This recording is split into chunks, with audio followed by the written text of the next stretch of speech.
Dope Black Podcast.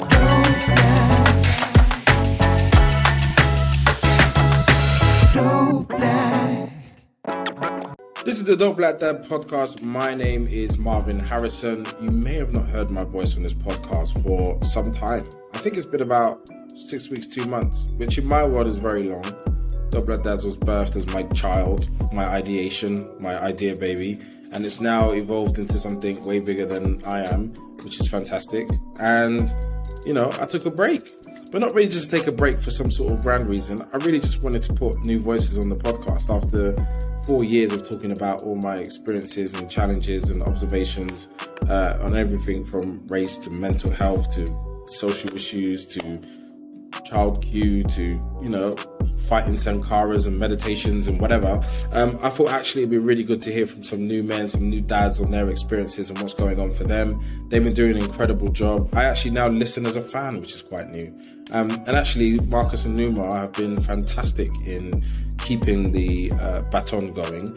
But I was a little bit disappointed last week when Marcus was able to interview Will Packer, the film producer, who's worked with pretty much everyone that's big in Black Hollywood and beyond.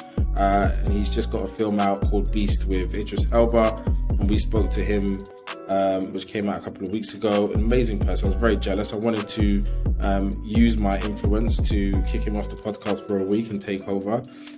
Which I was like, you know, fine, fair enough. I can't do that. I won't throw my weight around. I'll accept. I was on a break. But then when they told me that this person was on, I was like, excuse me, sir, you need to take a seat. This is my podcast. And so this person is someone that, you know, when you're online and then you end up following someone that you don't know particularly well, and everything they say makes sense. And you're just like, oh, you're a very intelligent person. I'm just going to follow and observe. Then you get very comfortable and then you feel like you're friends and you're not. And it's weird. And then so after a very long period of following, I just reached out and I can't remember what I said, but it's probably something very nice and complimentary. And then we've caught up a couple of times since then. And my favorite thing about the Black experience is that I can just do that. There's no other context other than you're like Black and doing something dope and I like the things that you say. And then I reach out and say, hi, I do some things. And if any of those things can help you, they're available to you. It's literally my most favorite thing to do. And I've discovered some incredible people in that way. But today I have Azryah Harvey. How are you? I'm good. I'm very, very good. I've been working from home and I didn't go Carnival, so I'm very well rested. Why didn't you go Carnival? I know why I didn't go. We'll both have our confessions. We're two very culturally influential human beings. I feel like that's where we should be at that point, no? What was yours? I think, it's because I was not prepared for the potential of the potential size of the crowds, considering people haven't been for like a couple years now. So I was thinking, I'm sure it'll be very good, but I think it will be a bit too lit for me. And plus, school's starting up again, and I work in education. So I worked from home all summer, and I'm going to be back out in schools again soon. So I thought, this Thursday actually, so I thought, let me mentally prepare for my working week ahead. Now, I'm not being intentionally difficult here, but we know Carnival has 2 million people that turn up. We know this, right? But you've been before. Yeah. What was different this year? You just felt like the hype of it being the first one of the ages was going to be overwhelming? Yeah, literally. Are you normally in crowds, by the way? What'd you say, sorry? Are you normally overwhelmed in crowds? It really depends. I don't really enjoy festivals for that reason. I just feel like when there's too many people in one place, it's a completely different vibe. You get to a point where the amount of bodies changes the vibe. And I'm not averse to it, but it's not my favorite. It's not my favorite thing. Like, I don't mind a good event, but 2 million people, that's a lot. It is. And before we get into Carnival, just to contextualize yourself. So I would call you a moderator, and whenever I do deliveries or I do education, and a part of it is like follow some influential Black voices, people who are just being and are on point, and you get a tone of voice from them. So your name is always on that list. And so if you get really random people from companies just following you, it's probably just because in every keynote you're on the slides. So it's a really good introduction. Like, how would you communicate who you are and what you do? Well, I mean, professionally, I am a qualified teacher and an anti-racism consultant.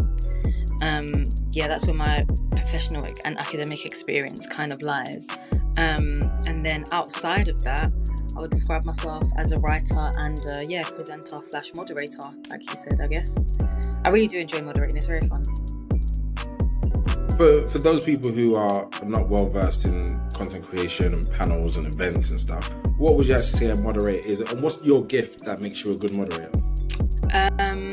A moderator is someone who maintains kind of like the quality of a public discussion, I would say. So like I'm like the quality controller, so I make sure we're talking about all the relevant points. I make sure, I'm giving people guidance as we go through it, what we're moving on to next, making sure the pace is okay, kind of like. And you also have to engage on a personal level as well with the people on the panel that you're working with. You have to infuse a bit of like your own opinions and thoughts and experiences, etc. And I feel like what makes me a good moderator, I just really love talking, but also I'm a teacher, so I do this every day. I impart ideas, and I have to guide people, and I have to kind of help people get to the answer without giving it to them. So it's kind of just, it's in the work that I do. What would you say your gift is? I feel I am extremely empathetic, and I feel like I'm really good at, I don't know what the right word is, but in terms of like people's minds, and I have great reasoning skills. So I feel like those two things as well kind of help with the moderating as well. I feel like you can give me any scenario and I can see multiple perspectives and multiple viewpoints and kind of like understand where someone is coming from, even if it fills me with rage, and even if I think it's a really, really stupid opinion to have, I can still kind of see, okay, I know why you think this. So yeah. How do you navigate stupid opinions as someone who is online and who shares their thoughts with the world? And then, you've been on Backchat before, sorry. How do you navigate the most absurd, something that really offends you internally, but like how do you navigate what to say and how to handle those things? I think outside of work, I'm getting worse as I get older. My tolerance is just decreasing. But in terms of work and in terms of my professional life, I feel like when I meet people, obviously the work that I do is anti-racism, so it's very controversial, it's very emotional, and it's extremely deep-rooted. And for me, if I want to change people's understanding, if I want people to kind of engage with anti-racism work in a positive way, irrespective of what they say or how wrong or problematic it may be, I always have to essentially redirect. I have to tell people that they're wrong, I have to tell people that their views are problematic. So it's not that I get to avoid difficult conversations, but you do it in a way that kind of empowers them as opposed to making them feel ridiculous. I can't say I take an approach online. I literally tell people to shut up. I'm not about to debate with you, be for real. But that's not how I talk to people that I meet and people that I have actual relationships with in real life, because it's just not helpful. And I'm actually working on my online professionalism. It's not up to scratch. When you say working on, what does that actually look like? Is that a filter? Is that a deep work? Is that a therapy session? What does that look like? I have to be very careful with what I choose to engage in online, because just by virtue of being on the internet, you lose empathy, you lose compassion, you lose that level of respect, because when you communicate, things like tone of voice, body language, facial expressions is all integral to understanding someone and seeing where they're coming from. So when you speak to people online, all of those elements are missing, and you've just got these words on the screen. You interpret them how you want, you project onto what they're saying, you kind of miss their point entirely. You can even miss whole context because you might see a tweet or something in isolation. So I tend to just actually steer away from talking about controversial things online, because I don't feel it is the right platform for me, because I also get very emotional and I internalize a lot, and I've learned that the past couple of years. You'll notice I don't really tweet threads as such. I don't get into debates online anymore. I'm working on my own things in the real world that will translate online, but I don't want online to be my main source of communication, because I just think it's extremely flawed.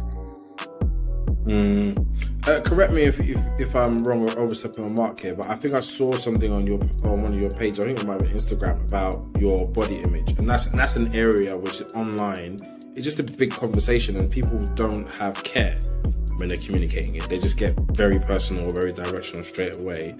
What prompted you to talk about that in online in that way? Can you remind me what you're talking about? I'm trying to think. I can't remember.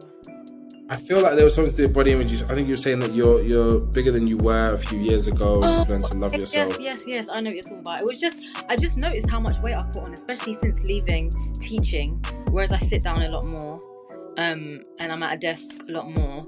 I'm just not as active, and I've put on weight. I think my metabolism is slowing down as I'm getting older.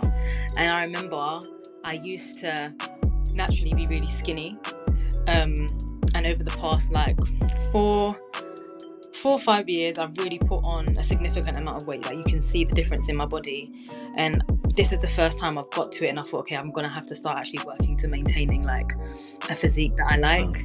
And I think, but at the same time, I kind of like that I've put on weight, because I always wanted to be bigger. But then I thought to myself, you think about getting bigger, and then I started thinking, oh well, I haven't had kids yet. What if I just keep getting bigger? What if I just get pregnant and put on weight? And I started almost catastrophizing a little bit, and that's why I posted it. And a lot of women were like, oh my gosh, get to 30, your body changes, and we were just laughing and joking. And like since then, I haven't really thought about it, to be honest. And I feel like sometimes when you just kind of put things out there, just acknowledging that people acknowledging that you are not the only person who has fought this in and of itself can be so therapeutic and so cathartic, and you can kind of just let it go, and it feels more normal. So yeah, that was just on a whim, really. I just was quite fascinated at the difference in my body. What then is the boundary of what you do share and don't share? Obviously, from my perspective, talking about fatherhood, I inherently talk about how I'm raised by my mom and my dad, how I'm raising my children, stuff about my wife and just past relationships. All of that stuff kind of bleeds into it. And then you forget that people are listening. And I've had to learn, not through any major faults yet, but like just learn to actually, the things that I'm informally speaking about actually go out to thousands of people every week.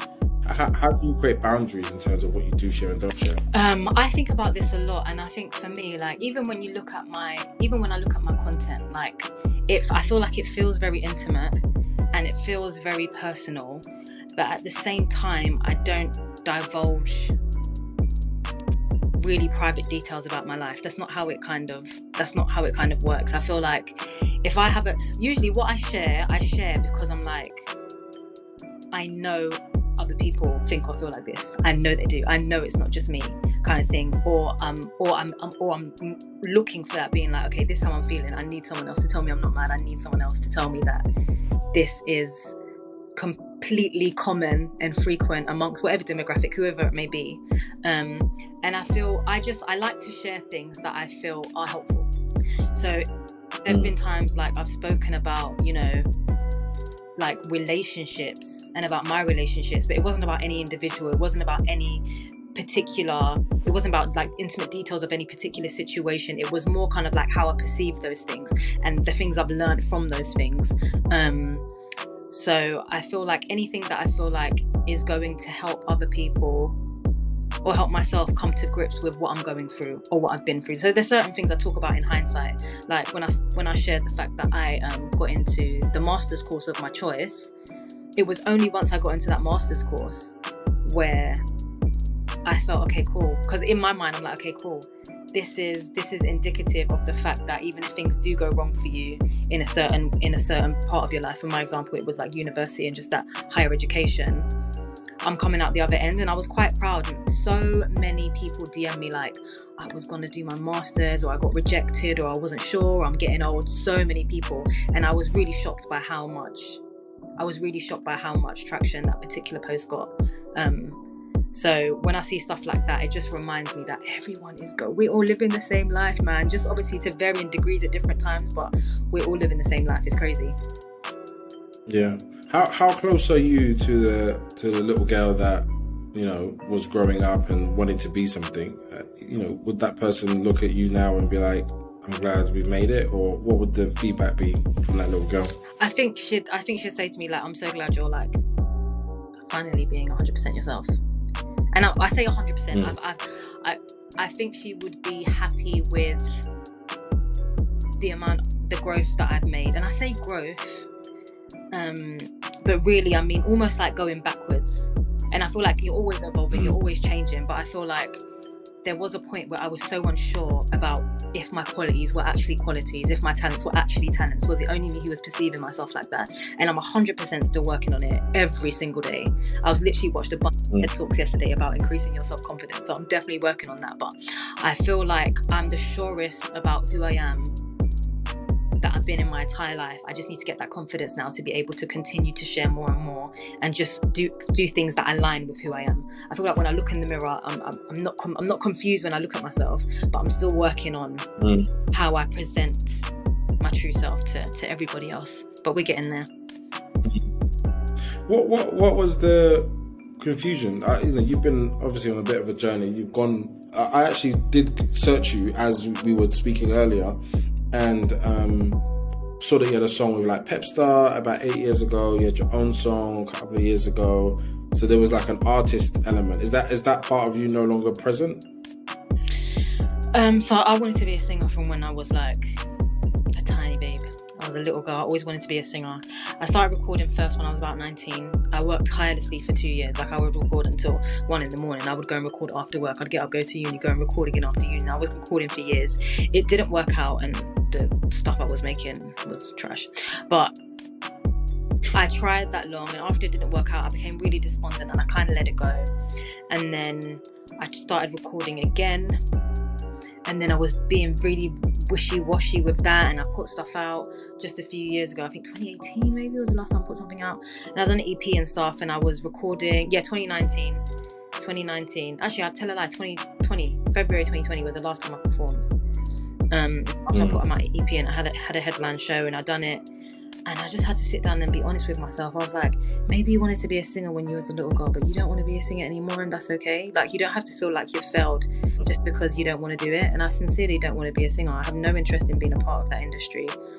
I have no interest in the photo shoots and the interviews and the, videos. And I love to sing, but that's literally where it starts and ends. And there was a point where I had to sit down and be like, you don't have to do this. Like, it's okay. You can do anything else.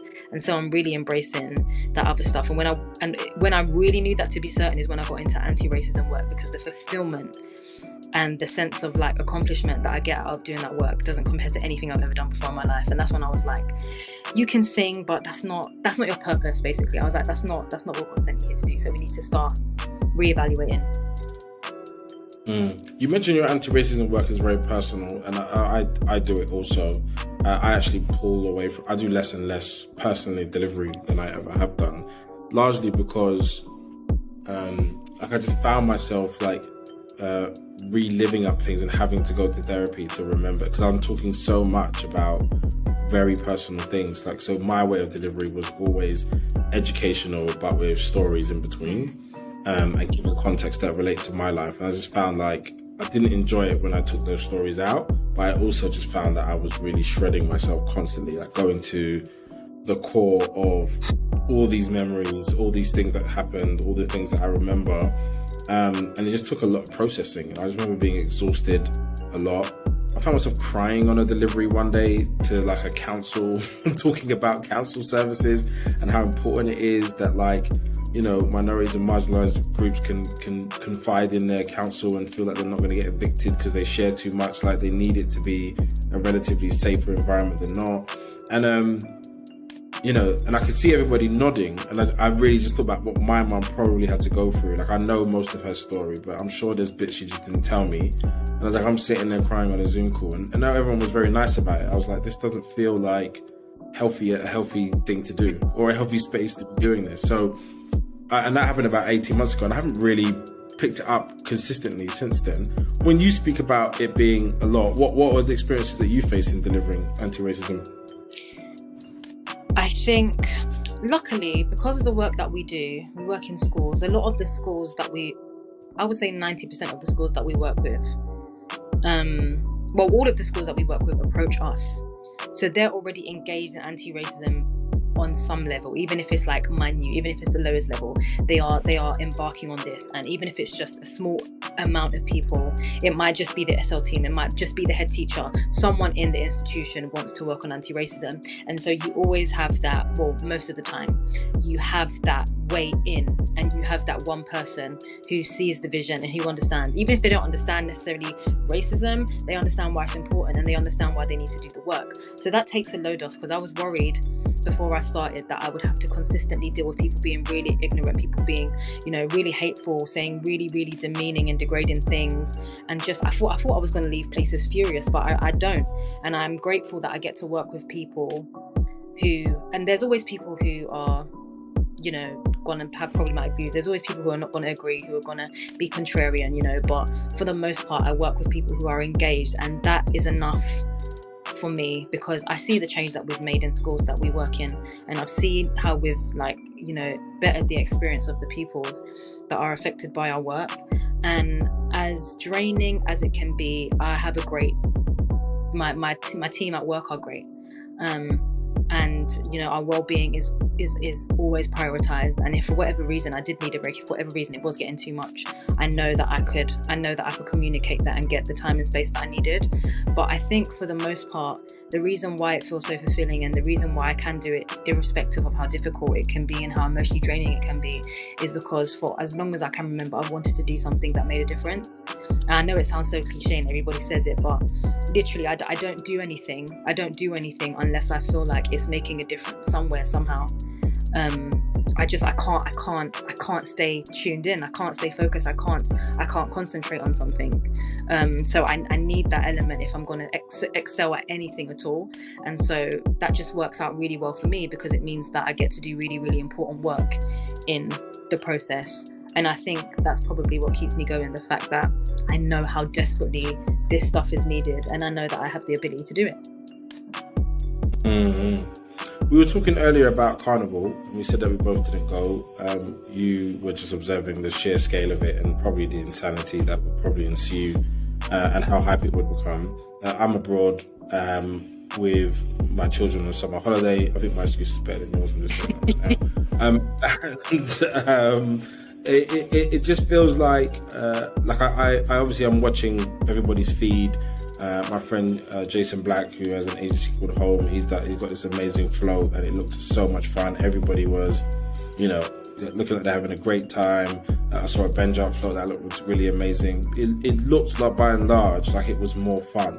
And then I wake up this morning and I see that the headlines around it. There's no headlines around it being fun, being one of the biggest, you know, most attractive tourism experiences that the UK has, that it's a free, you know, party for everybody in the middle of a cost of living crisis. You know, some really amazing escapism moments, the culture, the music, why Carnival existed, the history of it, what that meant to the local people in the area. None of that existed in any of the feedback. I think I saw one outlet, and I want to say it was Sky News, who just had a neutral headline of "It happened and it's back." Everybody else led with the crime rates. And then I tweeted about it, and I was just saying that the actual crime rates in relation to the amount of people in Carnival is relatively low. And somebody did lose their life, so rest in peace to that young black man. He was actually from Bristol, he was an artist himself. So rest in peace to him, for sure. But like when we talk about Reading and Leeds or Glastonbury, we never talk about it through the lens of crime. It's always the performance, the art, the atmosphere. This was the best Glastonbury ever, you know. And I don't want to just leap to the fact that it's racism at play. But have you seen that dialogue and that conversation about how Carnival is communicated? I mean, well, first of all, it's not a leap, it is blatantly racism. Like, that's exactly what it is.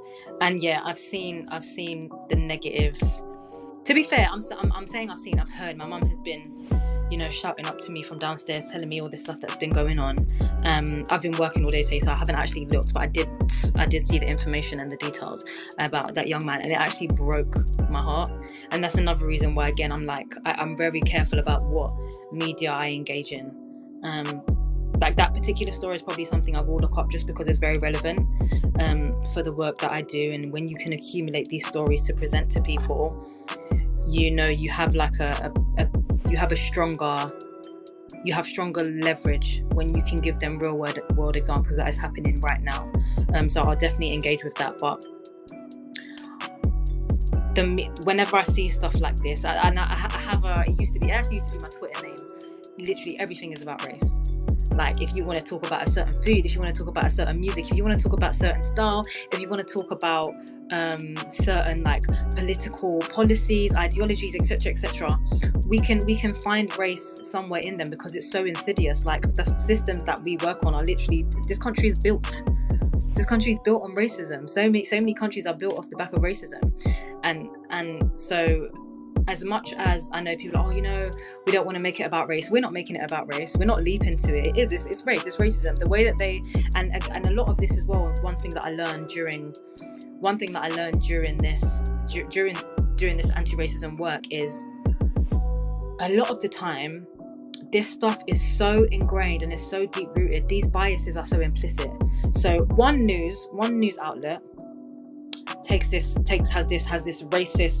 racist lens when they look at Notting Hill Carnival. They don't sit down and actively go, right, how can we spin this as badly as possible? I'm sure some do, but not necessarily not every newsroom is necessarily going to do that. They sit down and they can't help it. They see a bunch of black people having fun. They see a bunch of black people together, being loud, being expressive, dancing, being very physical, and they see threat, they see intimidation, they see danger. They literally, that's how they filter us. That's how it's like glasses that these people have on, and that's how they perceive anything that we have anything to do with. And so the fact that all of these things are popping up, it doesn't surprise me at all. And it's what I expect. And I feel like, and honestly, when people say, how do we combat it? I couldn't give you an answer right now. It's something that I need to think of, but I don't necessarily think it starts long before Notting Hill Carnival. The work we need to do starts long before, people actually go out on the floats and the millions of people are in the street dancing. These people had their mind made up about Notting Hill Carnival at its inception. These headlines are not new. And so, as much as, again, I want people to be aware of the realities out there, I also want people to protect their peace. And if you have happy videos from Carnival, if you remember it as a good time, beyond paying your respects, being respectful of the people that have passed, sharing well wishes, etc., things like that. Don't feel obligated to engage in these difficult conversations, because you can't engage in every single one of them. And if you just want to think of Carnival fondly, then people should feel comfortable to do that. I feel like we can sometimes feel, as black people, like, we have to give our 2 pence, we have to share our disgust, we have to share our opinions, and it's just not healthy for us. I feel so when I posted it was actually just like a quaint observation. So it wasn't like I was going to bat on the subject, or I felt particularly hard done by. I'm pretty used to the coverage of blackness in this country, and especially around, it's almost as if like they don't actually update what they think they know. It's just like, it's Carnival, we're just going to look at the crime rates. Like, I genuinely feel like Drake, Beyonce, Kanye West could have come out and done a YMCA dance in the middle of the street, and they would have forgot to cover that, and the headline would still be the crime rate of the actual Carnival. And I think when we talk about Reading and Leeds, like, someone died from a drug overdose, ecstasy. He was 16 years old. Like, and it's not really like this is more important than that. Someone died at Carnival, we should cover that and honour that. A 16-year-old died taking drugs at a festival. That's a really big problem. 16. Like, taking ecstasy. And we should be looking into, like, why does he feel like he needs to take ecstasy at 16 years old? What world is happening? And why is it so available in Reading? And what was the protocols after it happened? Where were the emergency services? Why is that not an indictment on, I think it was the Leeds Festival of it.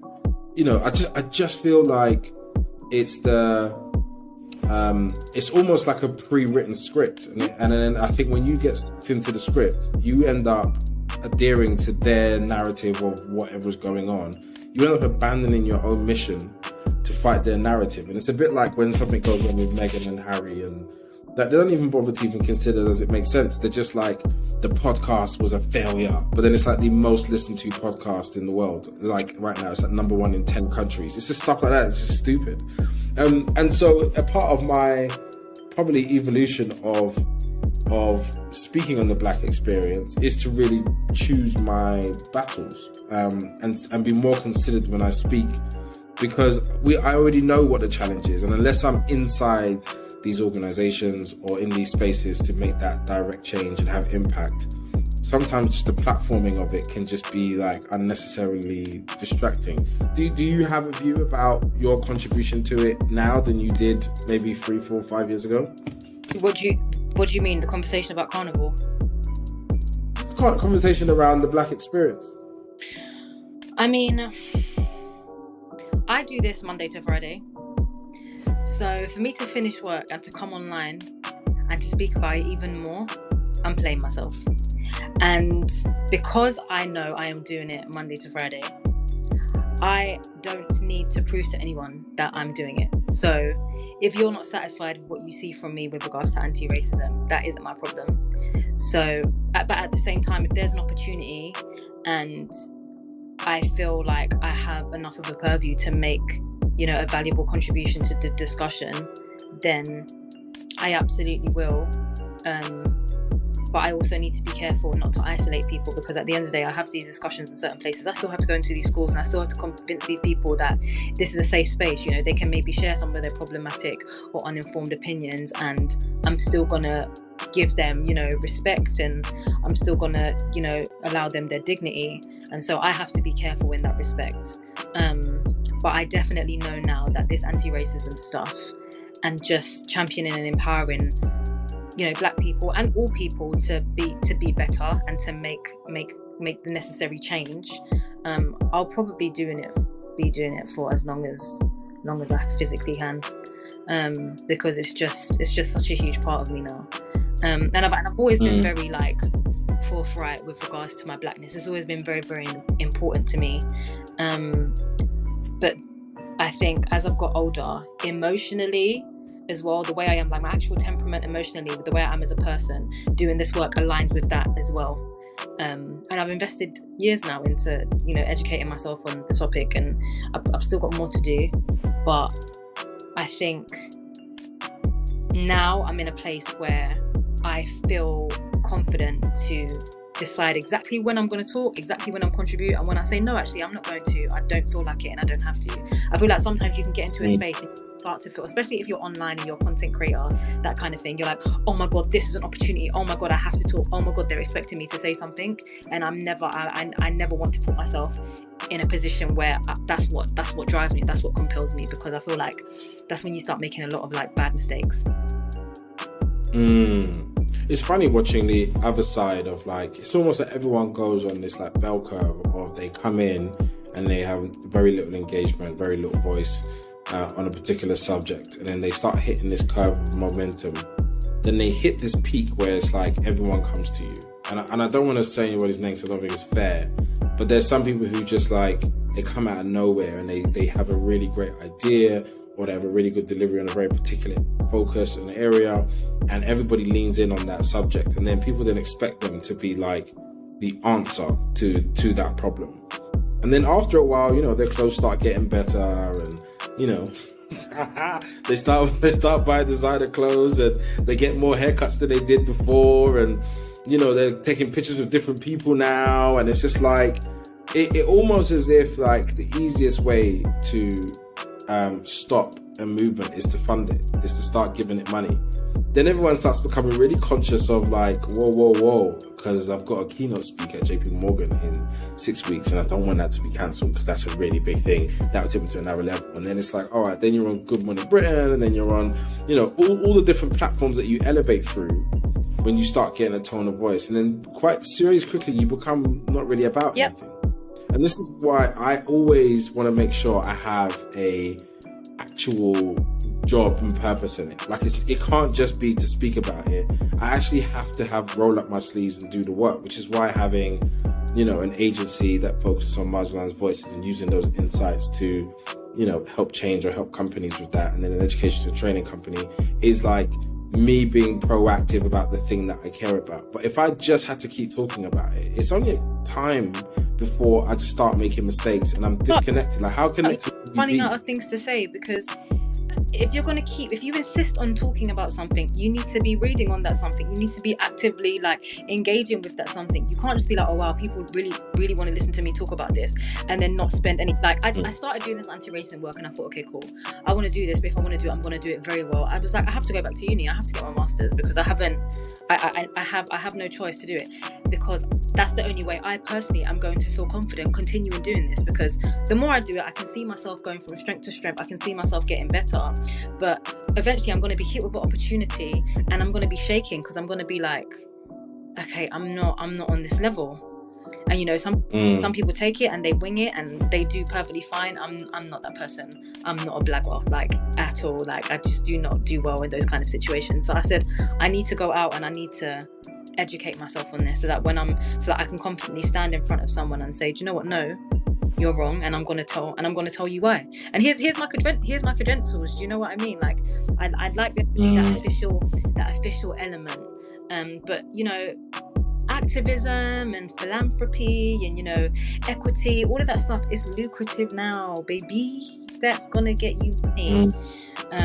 Even if you don't know what you're doing, even if you don't know what you're talking about, as long as you can present like you do. Oh, help me. You know why? Because I have a rule about, I don't create anti-black sentiment. I just don't, because it's just not, whatever I think I understand where they've come from to be here today. And if you find something for yourself to do something that puts money in your pocket that you think is helping, I'm not going to dishonor your attempt. But what is really difficult is there isn't really much of there's not a like for like qualification to deliver on these topics. And so, and even if you are qualified, you're qualified in a very specific area. And then to talk about it broadly. So I don't actually speak about things that I'm not either have a lived experience in or qualified to speak about. And so what then ends up happening is we have consultants. So if someone says we want to talk about mental health in the black community, we'll find somebody with that expertise who's comfortable speaking about it. But if they specifically want to talk about gender, there's somebody else that we go and speak to. And so having a list of consultants keeps us honest and having integrity in the topics that we're talking about. But I know people who just like have no idea and they just say what they think. And the problem is that then companies invest on the basis of what they think, and then the results don't come. And then they start to lose affinity to the idea of the change that they're trying to be connected to. And if they might be like, all right, maybe that one wasn't right, we go get another one, and then that doesn't work out. So without some sort of like governance, it can create its own problem, where it's like you have people's attention for a specific period of time, and if you are the person that are leading that conversation and you're not qualified or informed, you're going to lead them down the wrong path, and that will impact our ability to get stuff down the line. Does that make sense to you? And I feel like me personally, like even having this conversation, like I don't even have anyone particular in mind. It's just a general sense you get when you spend time online, and you spend time on Twitter and Instagram, and you know, you go through your explore page and you see people's content and so on and so forth. And you have to take everything, don't even say with a pinch of salt, because there's so many valuable things out there. There's so many people that I love to listen to, and there's so many people that, you know, I look to them and I think, oh, what a great example of how to do this, that or the other. But I feel like relying on anybody else to tell you what you believe is so dangerous. And I feel like that's what a lot of people do now. I think they look to certain people and they think, I don't know how to feel about this. And then they look for someone and they think, okay, yeah, that seems like the right thing to feel about this. That seems like the right thing to think about this. And that's another reason why I don't share too much online, because it takes me a while. It takes me a while to decide how I feel. It takes me a while to decide, you know, what I think of a situation. I don't necessarily know straight away. There's certain things that I might not even care about that much. So I probably never will seek to find like a definitive standpoint for myself. And so you don't talk on them. But I feel like, you know, what you were saying about people just speaking and they lead you up this path and people invest in that, and then it gets to a point where it's almost like it's too far gone. And so that's not something that I that I ever want to be a part of. But more power to anyone who's successfully doing what they're doing and swindling the man out of the money, because Rob. The other thing I was thinking about in regards to Carnival was just like, what does it need? Like, one of the points that I made, actually I made this before Carnival started, so this would have been a Saturday morning, or maybe Sunday morning, and I was just like, isn't it sad that Carnival, so the Notting Hill Carnival Trust, which is the company that organises it every year, and they're the ones that have the licence to put it on once a year, but I was looking into their finances. So first and foremost, they had a financial director who stole or embezzled is a fancy word for stole £800,000 and is now in jail for 8 years after being found guilty of doing so. And then their reserves, after running for 50, 60 years or whatever, is £57,000 in reserves. And they generate maybe 3 or 4 million a year. And about 80% of that is from grants from Kensington and Chelsea, the GLA, and a little bit from Westminster in terms of like security. And then they generate another like £275,000 from stall holders, licensee holders to sell drinks and food. And that's it. And the big challenge is that they're not paying their... They do hand out grants, and I don't know how much that is because it hasn't been disclosed, but they do hand out some sort of funding to community groups. But like the dancers on the procession and the sound systems, none of those people are paid for being a part of this event. They fund themselves, or they go out and, you know, find their own way of funding whatever they're doing. And you just think, isn't that a huge shame? And the biggest problem of it is that if they don't have any surplus, and this is a part of the conversation. So when I said that, there were obviously people who were like, you shouldn't monetize Carnival. It's a cultural, important event. And if you put brands all over it, or you can't charge for it and da-da-da-da. But I was just like, it's not really about how you get it. It's the fact that you don't have any surplus. So basically, if any of the local councils and boroughs say they're no longer funding and supporting this or allowing us to put on, they have no plan B. Okay. There's no way that they can go out and be like, all right, we're going to go buy a field in Essex and we're just going to move it to this field and we now own this field and just turn it into a Glastonbury type event. They literally just have to sit there and try to get political pressure, and all of us would be on Twitter being like, hey, put the event back on, it's really important to us. But also as an organisation, you just have to have your things together. You need to be in control of your own destiny. And by contrast, it's not a like-for-like comparison, but Glastonbury has reserves of like 52 million that sit there for all contingencies. So in COVID, that was one of the contingencies. If there's mass flooding, they're able to spend extra bit of money to like secure the space. And, you know, if there's a threat or something, whatever the thing is, they just have money to help with their plan. It doesn't require them to go back out and raise more money. And I think that's a really, really important thing to preserve our culture. Do you have a view on that? In terms of what we should do with it and being free versus charged and how it should generate money? I mean, this is the first time, like, I wasn't privy to these numbers and to this information. Like, I had no ideas of the like bureaucratic side of things and the processes and how it all works.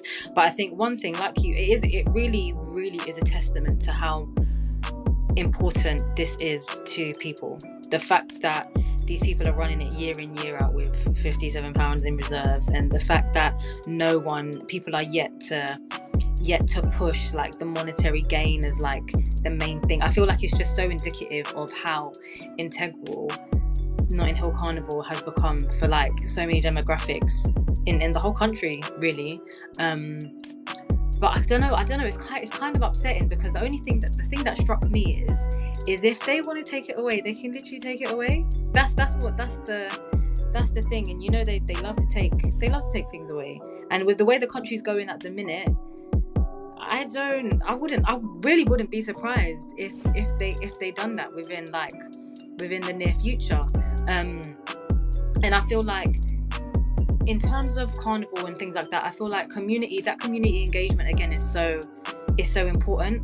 And the more people that recognize the history of Carnival and why it exists, and the more people who emotionally invest in those facts and in that history, the more people are going to to stand for it and want to contribute to putting it in a place where, you know, it is a lot more secure.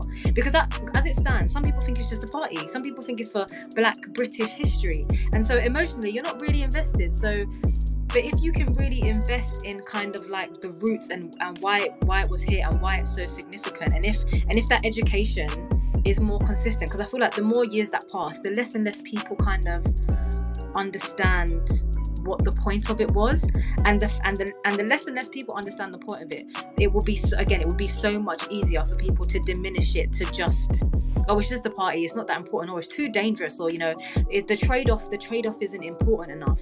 And so I think in terms of the monetary thing and that side of things, no, I don't have a solution, but I definitely think that leading up to Carnival, and in terms of that community engagement, we really, really need to figure out a way so that people will know what the hell it is and what the hell it's about. Because at the moment, I saw some questions on Twitter before Carnival, and people were literally asking, essentially like, oh, well, what is it for? And I was like, damn, this has been going on for so many years, crazy. And we're so old. And it wasn't a judgment, it was because I don't know that much about it. Like, I wouldn't say like my history is very thorough, but even the fundamental things people are unaware of. And I was like, damn, like that's crazy, and that's so unfortunate that we all love this thing so much, but we don't actually see the real value in it. So yeah. Like I after I posted that post, and there was quite a lot of response from people, and obviously it's a mixed bag. Some people were like, close it, it's a horrible place to be, we know who those people are, and then some people were like, it's just a great event, we need to preserve it at all costs. Some people were like, yeah, we do need to evolve it somewhat to make it sustainable. And so I was like, I don't want to be one of those people that just point out horrible, like, you know, challenges that an organization faces. So I was like, let me sit there and think, what actually could they do? So I'll share some with you. One is to make sure we keep it free at the point of entrance at all times. So anything that goes into a park that's ticketed is disgusting, and it's not the spirit of what it is that we're doing. The second thing is easily like a headline sponsor. So as I mentioned before, the dancers don't get paid, and much of the people who are volunteering, it requires a significant amount, thousands of volunteers every year to do that and to steward. And I don't feel that that's fair for an event, like to ask people to steward, especially in a cost of living crisis. You're donating your whole day to not participate in it and enjoy it, but to like help facilitate it. It's noble, I'm not dishonoring it, it's very noble. But that's really important. So a headline sponsor, they actually haven't had a sponsor since the mid-90s when Coca-Cola sponsored it with the Lilt brand in the mid-90s. So that's how long it's been, which is now like 25, almost 30 years ago. Wow. Yeah, almost 30 years ago. The next thing is keeping the carnival procession soca and calypso. So now I appreciate that people like to hear hip-hop and Burna Boy on floats. But having gone to Antigua and Jamaica Carnival, and if Jamaica can honour the traditions of Carnival, and they have ragga and reggae and all of that, and it's such a dominant sound, and so easily transferred into, and they can keep their float soca and calypso, it's a mood.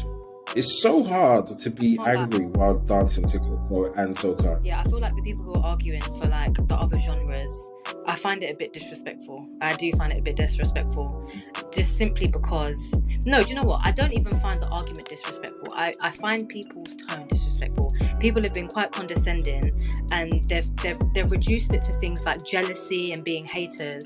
And this is not me saying that there aren't people who are like that. But what I'm saying is, if you care about the integrity of the conversation, you will not draw the focus to those arguments, because the people who know what they're talking about are not haters. They're not being jealous. They're just trying to communicate to you why it's so important. And I think to act like you don't understand why, you know, particularly the floats and the main procession, to act like you don't understand why that needs to be overwhelmingly, you know, soca and calypso. Where have you been? Where have you been? What do you think it is? And this idea that it needs to change with the times. That's not how tradition works. That's not how you honor a tradition. I'm not saying adjustments don't need to be made in order to keep it relevant, but culturally, the most relevant part of it is the soca and the calypso. So I found those arguments really self self-serving. Like, people were thinking about what they want and how the thought of it makes them feel, as opposed to, okay, this is what Carnival is, this is why it was started, this was the purpose, and this is how we maintain that. I don't think anyone I think everyone. And by the way, we're talking about We're being too inclusive now. It's too much. Gatekeepers. And I think the fact that we're talking about being, it's just a procession we're talking about. If you want to have offshoots events and, you know, a bar that's playing music that's like off Carnival route, that's fine. This is what it is. But the actual procession should be just maintained. So that's really key. The other one was just like adding mobile signal towers. It's absurd that you get there and your phone stops working for 6 hours. If you lose your friend, it's a wrap. You basically keep walking until you run into somebody else that you knew and you make them your new best friend. And like, it could also be a safety issue, but it just would really help if we were able to get full-on connectivity for Carnival as well. The other one is like branded zones for different sub-sounds and chill spaces. So I also think like VIP spaces, that you can have VIP spaces that were formal Carnival spaces, that were curated, that had, you know, comfortable chairs, high quality toilets, good food that you could just access at different points.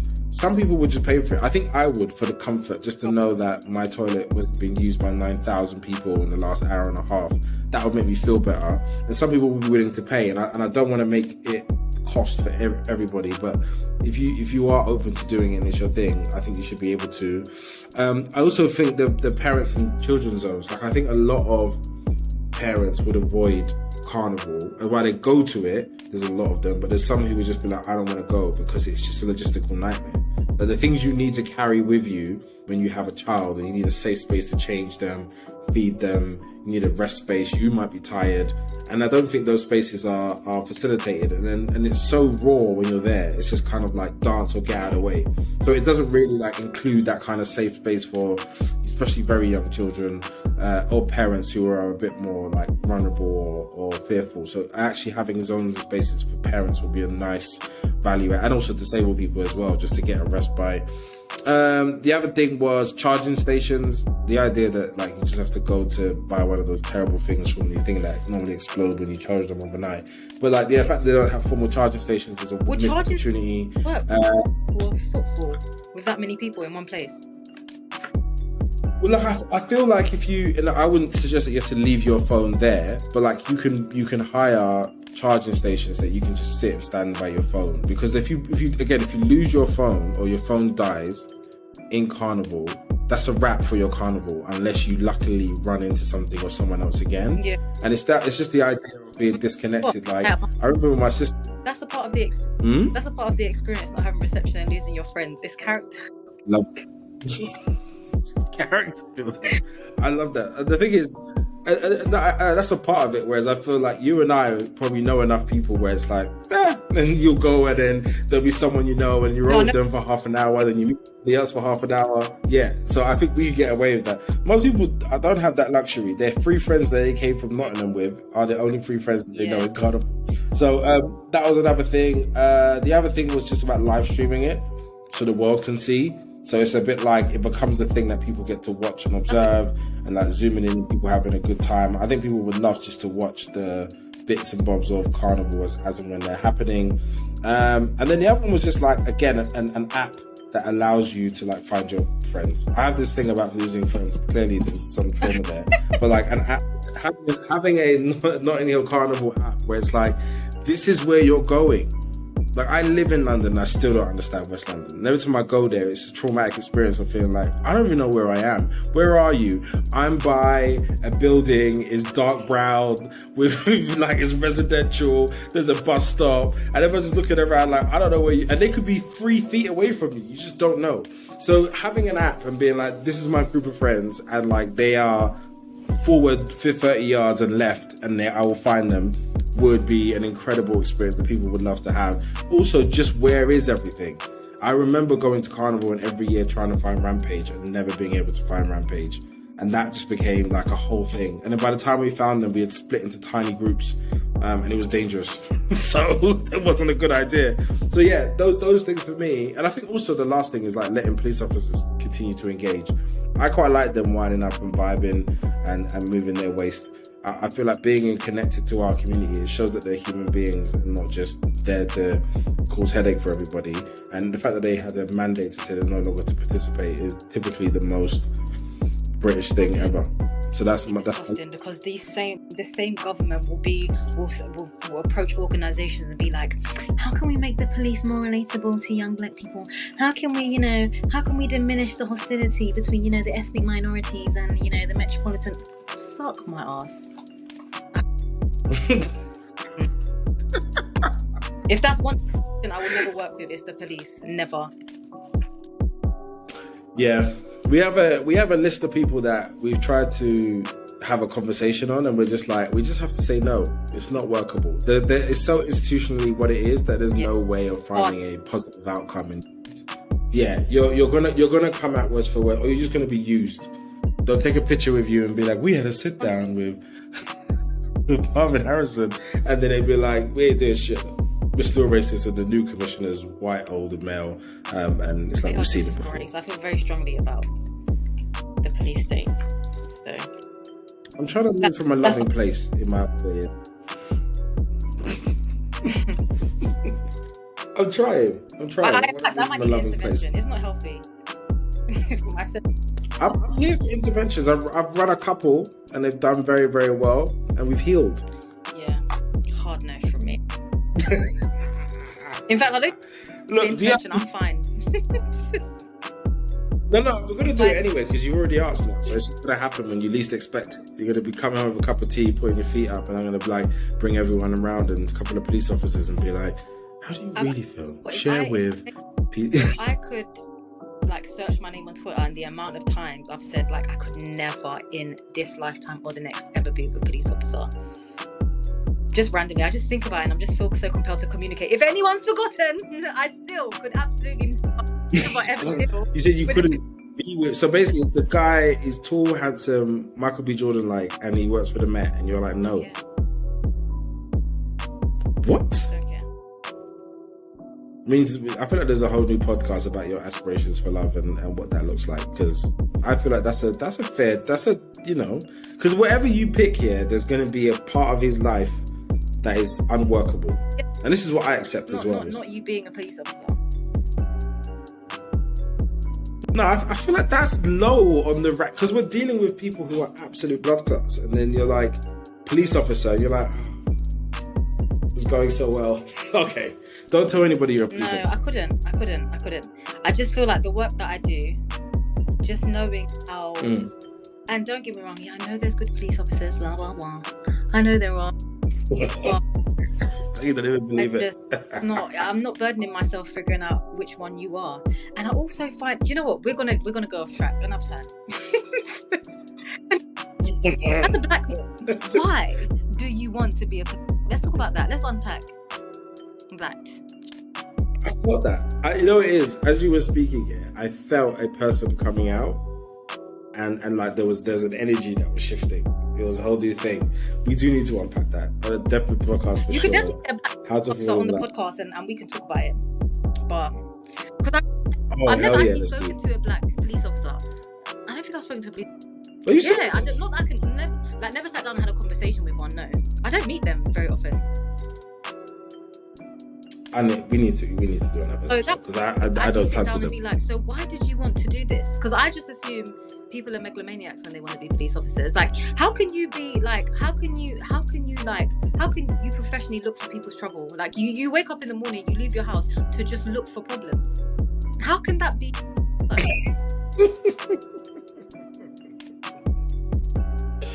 We have to be a part of the solution, okay? Yeah. We are the responsible moral fiber of blackness, and we have to come up with solutions. We can't I'm under this now, black people. So I don't know much about it. I decided. Okay, cool. Let's not think any further, because I think we need a therapist to support us in this transition. And then when you are in love with your police officer and you're holding hands, I'm coming to your wedding. That'll be my man. He's definitely not a police officer, so we good over here.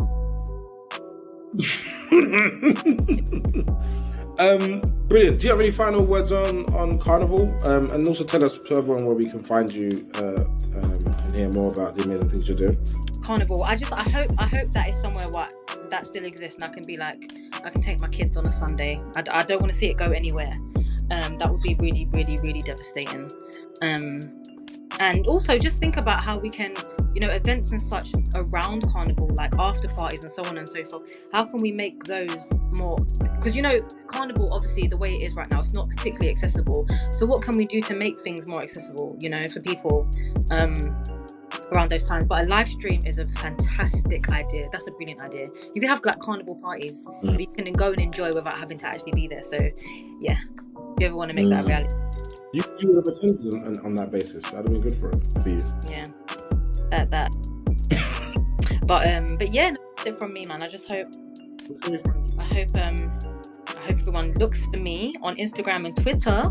I have a TikTok, but I haven't mustered up the courage to actually use it yet, so don't bother. But all of my socials are _AZRYAH. Keep it nice and simple. And I've got my blog, Azryahs Mind Map, and I also have my podcast coming out at the end of the month.